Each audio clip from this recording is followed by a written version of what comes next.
انسان واردات کے بغیر تسلیم کیوں نہیں کرتا؟ تسلیم کے بغیر واردات نہیں ہوتی، یہ ادر وے راؤنڈ ہے۔ پہلے جو چیز آپ نے تسلیم کی ہے آگے اسے ویریفائی کیا جائے گا، پھر ان کا ارادہ ہوا یا مرضی ہوئی تو واردات دے دیں گے۔ یہ جو معجزہ ہے وہ کافر کو اور زیادہ کافر بناتا ہے اور مومن کو اور زیادہ مومن بناتا ہے۔ کافروں نے معجزے کے بعد توبہ نہیں کی ہے، بلکہ انہوں نے ساحر اور مجنون کہا کہ یہ تو کوئی جادوگر ہے۔ اس لیے جو ماننے والے ہوتے ہیں وہ تو مانتے چلے جاتے ہیں، زیادہ مان لیتے ہیں۔ معجزہ جو ہے وہ ماننے والوں کو مزید ماننے والا بناتا ہے اور کافروں کو مزید کفر دیتا ہے، وہ اور کفر میں آ جاتے ہیں۔ اس لیے تسلیم پہلے ہے اور تسلیم ہی آخر ہے۔ تسلیم کے سلیس ہونے کا انعام ہے واردات۔ جب آپ یہ دیکھو کہ کسی شخص کے سامنے آپ کے ملک کے نامور ادیب، خطیب، بادشاہ سلامت وغیرہ ادب سے جھکے ہوئے ہوں تو آپ کو سوچنے میں دقت نہیں ہوگی اور آپ بھی وہاں ادب سے بیٹھ جائیں گے۔ کہتا ہے کہ ابا جان بھی وہاں گئے ہوئے تھے، دادا حضور بھی وہاں پہنچے ہوئے تھے، بادشاہ سلامت بھی تھے، گورنر صاحب بھی تھے، چیف منسٹر بھی تھے اور اعلیٰ حاضر القیاس باقی لوگ بھی تھے، تو انہوں نے سند دے دی ہے، اس لیے ہم بھی وہاں چلیں گے۔ آپ تسلیم کو صرف ایک صورت میں حاصل کر سکتے ہیں کہ آپ کا کسی سند الواصلین سے رابطہ ہو۔ جب تک کوئی سند دینے والا آپ کی نگاہ میں نہ ہو آپ تسلیم نہیں کر سکتے۔ اس لیے اپنے سے بہتر کی تلاش کر اور اس سے پوچھ کہ تو نے مانا ہے کہ نہیں مانا۔ وہ کہتا ہے کہ اگر میں مان گیا تو؟ یہ کہتا ہے کہ پھر میں بھی مان جاؤں گا۔ اس سے پوچھو کہ تم نے کوئی وجہ ڈھونڈی ہے؟ کہتا ہے کہ مجھے ابا جان کہہ گئے تھے، ایک بابا جی نے کہا تھا۔ کہتا ہے کہ تو نے بابا جی کے کہنے پر اتنی بڑی بات مان لی؟ تو یہ کہتا ہے کہ ہاں میں مان گیا۔ اگر تو اس آدمی کو سچا مانتا ہے تو تو بھی مان جا، اور اگر سچا نہیں مانتا تو پھر تو نئے سرے سے آدم بن اور نئے سرے سے تلاش کر کہ خدا ہے کہ نہیں ہے۔ اس طرح پورا سفر طے کر۔ تو یہ پوری سزا ہے کہ ایک زندگی میں اتنے واقعات سے گزرے۔ میری یہ بات لکھ لو کہ وہ گستاخ کو کبھی بھی واردات نہیں دے گا، گستاخ کو کبھی بھی عرفان نہیں ملے گا۔ واردات کا مطلب یہ ہے کہ اس سے محبت ہو جائے، اس سے والہانہ پن ہو جائے۔ گستاخ کو کبھی محبت نہیں ہوگی، بے باک کو ہو جائے گی۔ کہتا ہے کہ یہ کیا کرتے جا رہے ہو؟ ادھر آپ یہ کہتے ہو، ادھر آپ یہ کہتے ہو۔ کمال ہے، کبھی کہتے ہو کہ میں عطا کرتا ہوں، کبھی کہتے ہو کہ مجھے کرنا چاہیے۔ میں سمجھ گیا کہ آپ کون ہیں، یہ آپ ہی تو ہیں۔ تو ہر دم می سرائی نغمہ و ہر بار می رقصم، بہر طرزے کہ تو رقصہ نیم اے یار می رقصم۔ ہم سمجھ گئے کہ یہ تو ہے، چاہے تو جس رنگ میں آئے۔ یہ جلوہ تسلیم والوں کے لیے ہے۔ آپ یوں سمجھ لو کہ محبوب اپنے نقش و نگار، اپنا حسن و زیور، اپنی آرائش و جمال سے اس وقت اپنے آپ کو خوبصورت بنائے گا جب اس کی تمنا کرنے والا آئے گا۔ جب وہ نہ رہا تو پھر آرائش غم کا کل ختم ہو جاتا ہے، کیونکہ دیکھنے والے ہی نہ رہے پھر تم کیا کر رہے ہو؟ پھر تم کون سا کاجل ڈال رہے ہو؟ جبکہ تم نے اندھوں کے سامنے جانا ہے، تو جب وہ نہ رہے تو پھر یہ بھی نہیں رہے گا۔ یعنی جب دیکھنے والے نہ رہے تو پھر جلوہ نہیں رہتا۔ اس لیے جب تک وہ شخص دیکھنے والے طالب کی اور تسلیم والے کی آنکھ نہ بن جائے تب تک وہ جلوہ بے حجاب نہیں ہوتا۔ اس دنیا میں بھی آپ نے دیکھا ہوگا، کہتا ہے کہ آج آپ کیا کر رہے ہو؟ خوبصورت بنتے جا رہے ہو۔ کہتا ہے کہ آج انہوں نے آنا ہے، ادھر سے چٹھی آئی ہے، اس دن جلوہ ہوتا ہے۔ آنے کے بغیر جلوہ نہیں ہوگا۔ تو حسن مجازی بھی جلوہ آرا نہیں ہوتا جب تک کہ محب نہ ہو، وہ تو پھر حسن حقیقی ہے۔ محب کون ہے؟ وارفتہ تسلیم کرنے والا، بے شرط تسلیم کرنے والا، اس کے لیے تو جلوہ ہے۔ یہ جلوے کا ایک شعبہ ہے، جلوہ کوئی خیال نہیں ہے، اور یہ بڑا خوبصورت شعبہ ہے۔ پھر تو فنا کا تصور ختم ہو گیا۔ یہاں فنا کوئی نہیں ہوتی، بلکہ یہاں صرف محبوب اور محب ہوتا ہے۔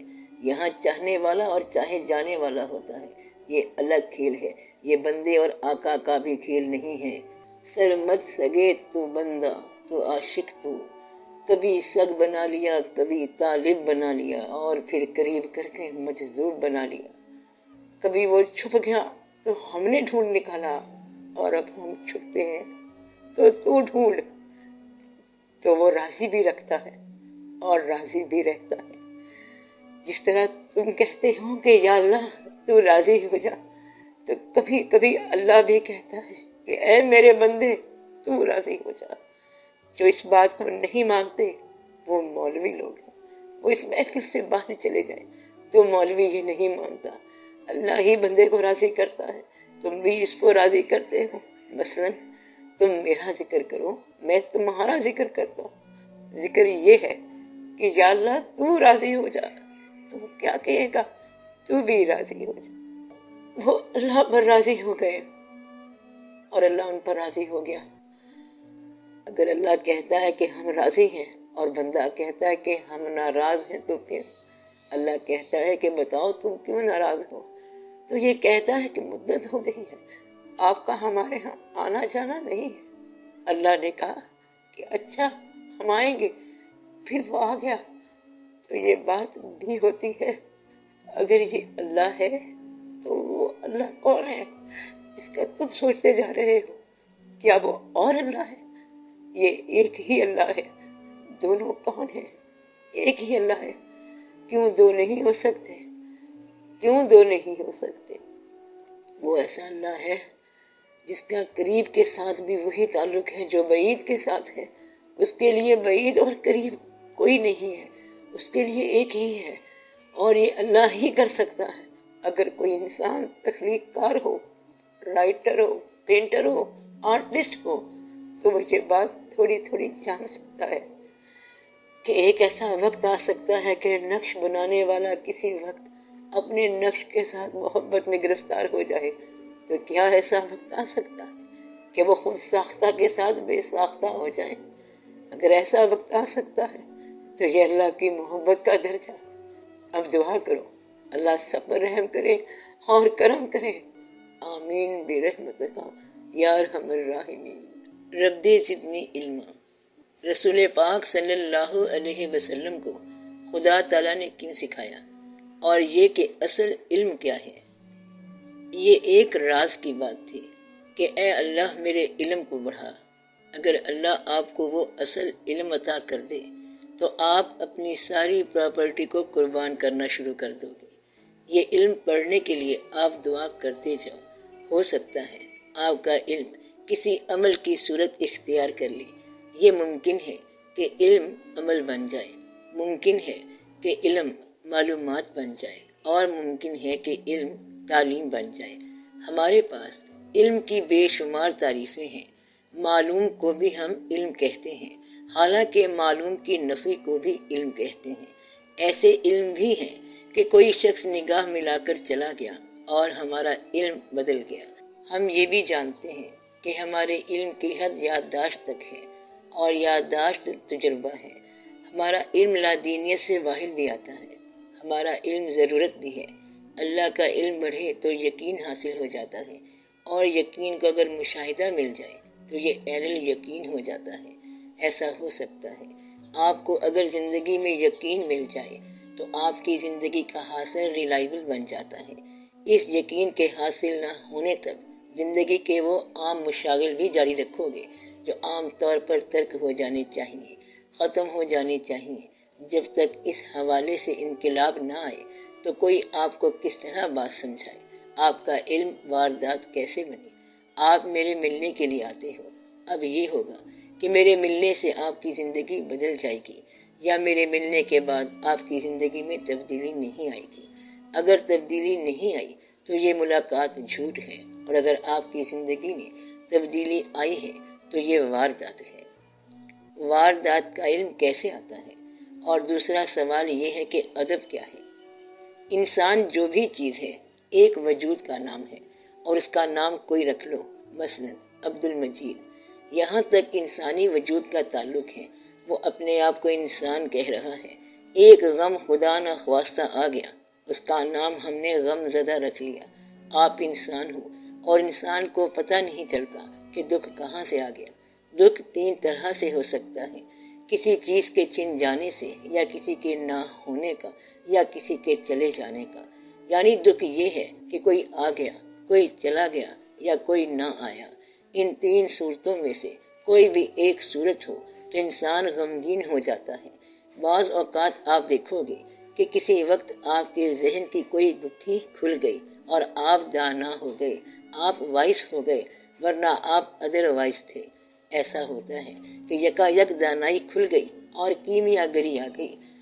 اب جس آدمی میں دانائی آ گئی وہ کانشیسلی اپنی زندگی بدلتا جاتا ہے۔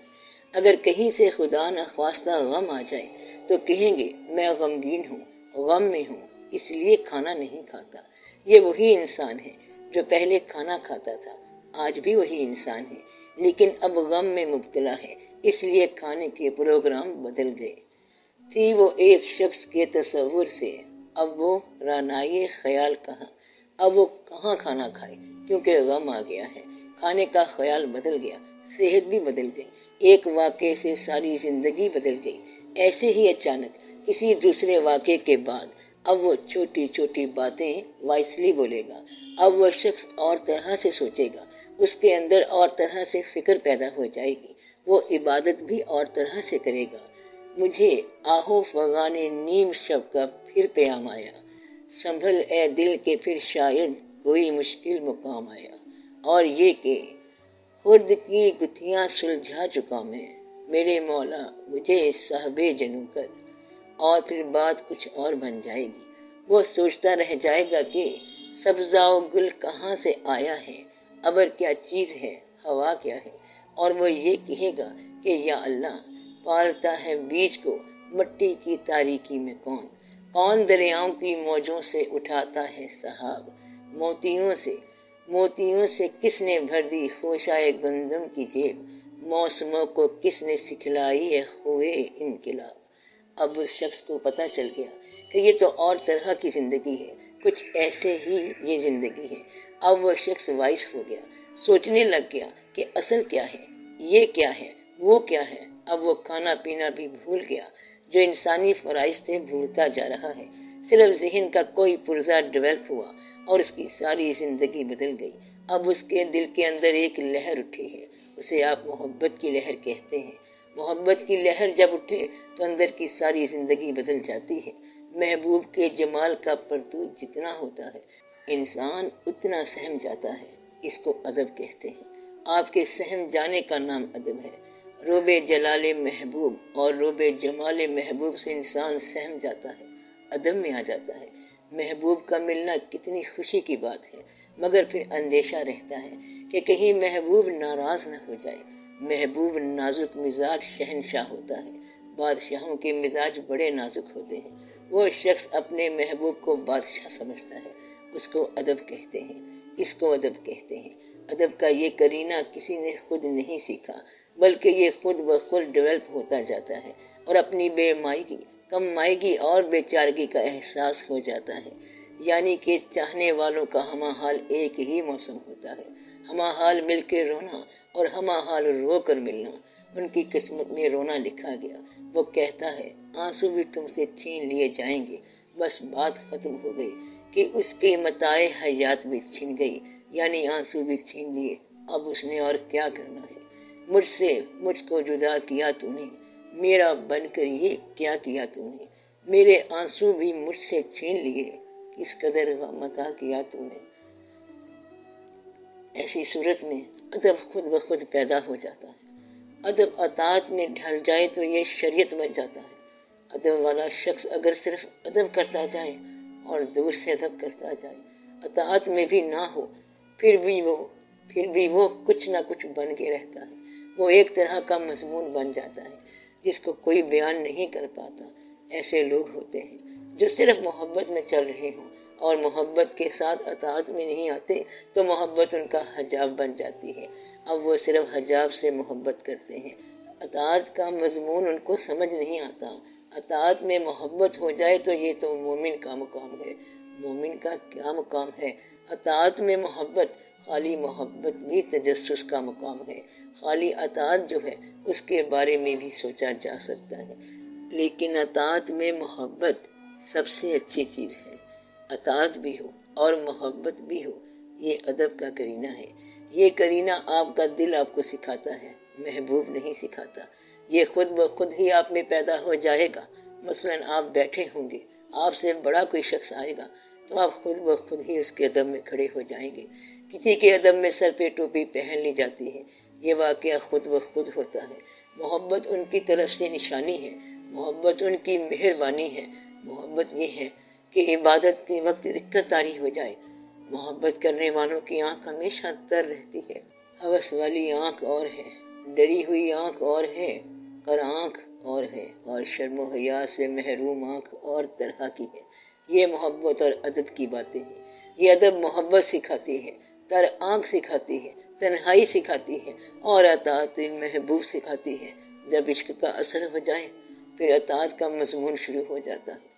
اب آخر میں دعا کروں، صلی اللہ تعالی علی خیر خلقہ و نور عرشہ سیدنا و مولانا حبیبنا و شفیعنا محمد و آلہ و اصحابہ اجمعین، آمین برحمتک یا ارحم الراحمین۔